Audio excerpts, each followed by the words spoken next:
This was really Ashton Carter's first time at the Shangri-La meetings as U.S. Secretary of Defense here. Did this make a difference at all in toning down the rhetoric that we had heard from meetings past? Yeah, I mean, well, he made some pretty strong comments just prior to Shangri-La on his way to Singapore in Hawaii, really saying that the U.S. was not going to back down from its patrols. He called on China to stop building on the islands. He echoed some of that rhetoric at Singapore, but he did offer a bit more conciliatory tone. But, you know, the countries that are at impasse, and China says it's their territory, and no one can tell them what to do, and they're building very rapidly. Any shift in U.S. policy here?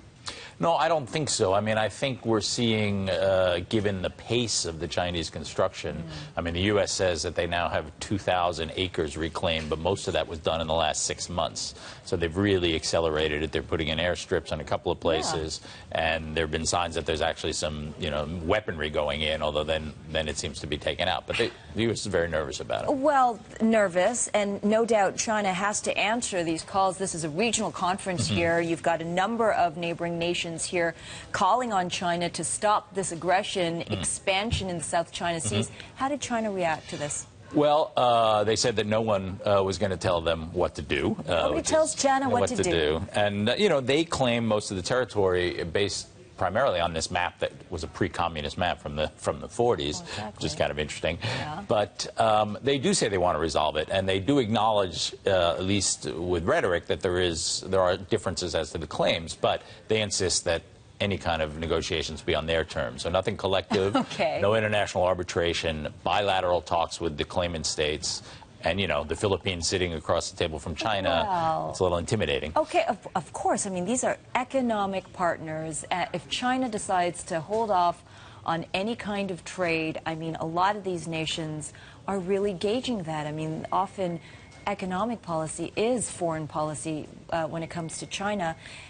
The thing is, China says it wants to resolve these things on its own terms, though. I mean, what does this all mean? Yeah, I mean, they've signed a memorandum of understanding with ASEAN, I think it was 10, 15 years ago, that basically said all claimant states should ratchet things down and not do any construction in the area. Clearly, that hasn't been abided to. The Vietnamese have also been building. The Philippines have tried a little bit. But it's the scale of the Chinese construction that I think is making everyone so nervous. Obviously, China is also in a much better position to enforce any kind of territorial claims than probably Vietnam or the Philippines would be.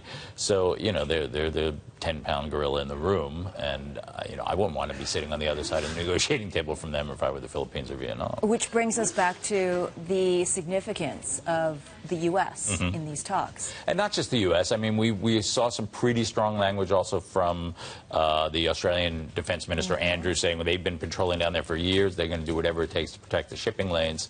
And we'll see. I mean, tensions are mounting clearly. If the Chinese really do try to keep U.S. or Australian airplanes or ships out of that area, then we're in for some type of real confrontation.